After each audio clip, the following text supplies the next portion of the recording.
Halo semua, saat ini kami dari kelompok 4 akan menjelaskan tentang kajian refleksi teologis dari artikel-artikel yang telah ditugaskan sebelumnya sebagai laporan baca, dan kami akan menjelaskan mengenai bumi berkabung dalam Hosea 4 ayat 1-3. Refleksi teologis dari kitab Hosea pasal 4 ayat 1-3 dari artikel Exploring Ecological Hermeneutics. Yang pertama, ada poin penciptaan yang saling terhubung. Interdependensi dalam penciptaan mengacu pada saling keterkaitan dan ketergantungan antara semua elemen ciptaan Allah, manusia, hewan, tumbuhan, serta elemen-elemen lingkungan seperti tanah, air, dan udara.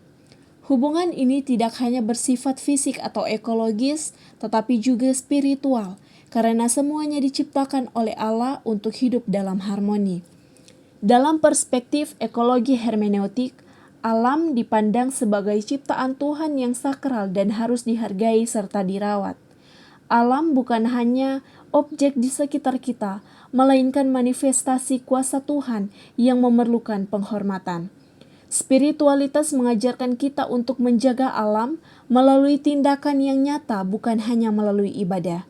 Konsep keberlanjutan dalam konteks ini mencakup hidup yang bijaksana, tidak berlebihan, serta bertanggung jawab terhadap keberagaman alam dengan tujuan menjaga keseimbangan alam sebagai bagian dari panggilan spiritual untuk melestarikan bumi bagi generasi mendatang. Dalam kitab Hosea pasal 4 ayat 1-3, kita melihat bahwa dosa manusia tidak hanya merusak hubungan antara manusia dan Allah, tetapi juga berdampak negatif pada seluruh ciptaan. Ketika manusia gagal menjalankan tanggung jawabnya, dampaknya terasa di seluruh elemen lingkungan. Pada ayat 1, manusia berdosa, tidak ada kesetiaan, tidak ada kasih, dan tidak ada pengenalan akan Allah. Dan pada ayat yang ketiga, di mana alam merespon, oleh karena itu, negeri ini berkabung, segala penduduknya merana, bersama dengan binatang di padang, burung di udara, bahkan ikan di laut pun lenyap. Hal ini menunjukkan bahwa kegagalan manusia dalam menjaga hubungan dengan Tuhan mengarah pada kerusakan yang lebih luas, termasuk terhadap alam dan makhluk hidup lainnya. Sebab akibat perbuatan manusia atas ekosistem. Pendekatan hermeneutik ekologis membantu kita memahami teks Alkitab seperti Hosea pasal 4 ayatnya yang pertama hingga yang ketiga dengan melihat kaitan langsung antara perbuatan manusia dan dampaknya terhadap lingkungan. Dalam teks ini, dosa manusia tidak hanya merusak hubungan spiritual dengan Allah, tetapi juga menyebabkan kehancuran pada ciptaan lain seperti hewan, burung, dan ikan yang disebut lenyap karena bumi berkabung. Penjelasan tentang sebab akibat ini dapat dilihat dalam beberapa dimensi berikut. Dalam Hosea pasal 4 ayatnya yang pertama hingga yang kedua, manusia digambarkan kehilangan kasih, kesetiaan, dan pengenalan akan Allah. Perbuatan dosa seperti mengutuk, berbohong, mencuri, dan membunuh menciptakan kekacauan yang berdampak tidak hanya secara sosial, tetapi juga ekologis. Ketidakadilan sosial dan spiritual ini mengganggu keseimbangan alam. Dosa yang merusak hubungan dengan Allah juga merusak hubungan manusia dengan alam. Pendekatan hermeneutik ekologis menunjukkan relevansi teks ini dengan gaya hidup masa kini. Seperti yang terjadi pada zaman Hosea, dosa manusia saat ini sering berupa eksploitasi lingkungan, seperti penggundulan hutan yang menghancurkan habitat hewan, polusi air dan udara akibat limbah industri, konsumerisme yang berlebihan yang menciptakan limbah berbahaya.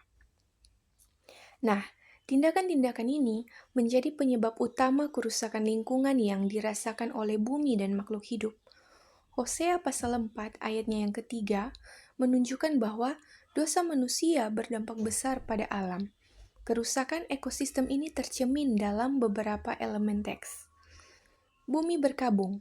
Ini menggambarkan kehancuran lingkungan yang luas, seperti tanah yang tidak subur atau tidak dapat mendukung kehidupan. hewan, dan makhluk hidup mati. Hilangnya spesies hewan, burung, dan ikan menggambarkan keruntuhan ekosistem yang sebelumnya seimbang. Dalam perspektif hermeneutik ekologis, alam tidak hanya korban, tetapi juga saksi atas dosa manusia.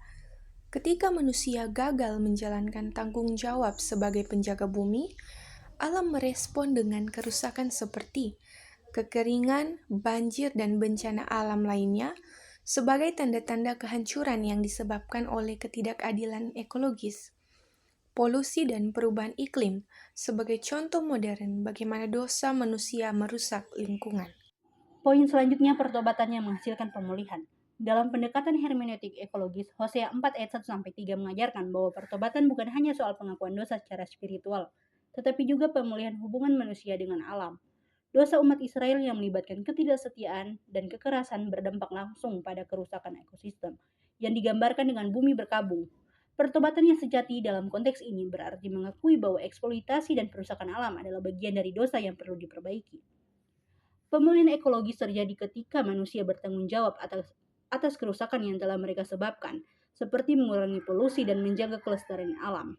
Pertobatan ini tidak hanya berdampak pada manusia dengan Allah, tetapi juga pada upaya menciptakan keseimbangan kembali antara manusia dan ciptaan. Dalam konteks krisis lingkungan saat ini, pertobatan yang menghasilkan pemulihan menjadi panggilan global untuk memperbaiki kerusakan ekologis dan mewujudkan dunia yang lebih berkelanjutan dan harmonis. Poin selanjutnya yaitu Allah yang adil dalam penghakiman. Dalam konteks Hosea 4 ayat 1-3, pendekatan ekologi memberikan pemahaman yang lebih dalam mengenai bagaimana keadilan Allah tidak hanya berlaku bagi umat manusia, tetapi juga untuk seluruh ciptaan. Ayat-ayat ini mengungkapkan bahwa akibat dosa bangsa Israel tidak hanya mempengaruhi kehidupan sosial dan moral mereka, tapi juga merusak lingkungan sekitar mereka. Bumi ini akan merana dan segala yang ada di dalamnya akan binasa. Ini sejalan dengan prinsip dalam hermeneutik ekologi yang menekankan hubungan erat antara manusia dan alam ciptaan. Ketika umat manusia berdosa dan tidak setia kepada Allah, dampaknya tidak hanya dirasakan oleh manusia, tetapi juga oleh seluruh ciptaan. Dalam pandangan ini, penghakiman Allah atas dosa-dosa Israel juga mencakup kerusakan ekologis sebagai konsekuensi dari ketidakadilan dalam eksploitasi terhadap alam. Pendekatan hermeneutik ekologi mengajarkan bahwa Allah yang adil dan penuh kasih tidak hanya memperhatikan manusia, tetapi juga pemeliharaan dan pemulihan ciptaannya. Keberlanjutan ekosistem dan keseimbangan alam merupakan bagian dari keadilan Allah yang menyeluruh. Ketika umat manusia mengabaikan tanggung jawab terhadap alam, Allah yang adil memastikan bahwa kerusakan tersebut mendapat pertanggungjawaban, seperti yang terlihat dalam penghakiman yang disampaikan dalam Hosea 4 ayat 3. Namun, dalam keadilannya yang penuh kasih, Tuhan juga memberikan kesempatan untuk pemulihan dan pertobatan, baik bagi manusia maupun ciptaannya. Oleh karena itu, pengajaran dalam Hosea tentang keadilan Allah dapat dipahami dalam kerangka hermeneutik ekologi sebagai seruan untuk memperbaiki hubungan antara manusia dengan Allah, sesama, dan alam ciptaannya yang semuanya saling terkait dan bergantungan satu sama lain. Pada poin yang terakhir, yaitu tindakan etis manusia terhadap lingkungan. Hosea 4 ayat 1-3 mengajarkan bahwa dosa manusia tidak hanya merusak hubungan spiritual dengan Allah, tetapi juga berdampak luas pada alam ciptaannya. Dalam teks ini, bangsa Israel dikritik karena ketidaksetiaan mereka kepada Allah dan tindakan dosa yang menyebabkan kehancuran sosial dan moral, yang juga merusak lingkungan. Bumi berkabung. Frasa ini yang berarti hilangnya berbagai spesies hewan, burung, dan ikan menggambarkan bahwa kerusakan ekologi adalah akibat dari ketidakadilan manusia terhadap ciptaan Tuhan. Pendekatan hermeneutik ekologi mengungkapkan bahwa perilaku manusia yang merusak alam adalah cerminan dari ketidakadilan dan pengabaian terhadap Allah yang mempengaruhi seluruh ekosistem. Tindakan etis terhadap lingkungan sangat penting karena Allah memberikan manusia tanggung jawab untuk merawat dan mengelola bumi sebagai bagian dari ciptaannya. Ketika manusia gagal memenuhi tanggung jawab ini, alam merasakan dampaknya dalam bentuk kerusakan ekosistem. Dalam artikel Exploring Ecological Hermeneutics, menegaskan bahwa pemeliharaan alam adalah bagian integral dari kehidupan etis umat beriman, yang harus mencakup pengelolaan sumber daya alam secara berkelanjutan dan bertanggung jawab. Tindakan manusia yang merusak alam seperti eksploitasi berlebihan dan polusi mencerminkan ketidakadilan terhadap ciptaan Tuhan.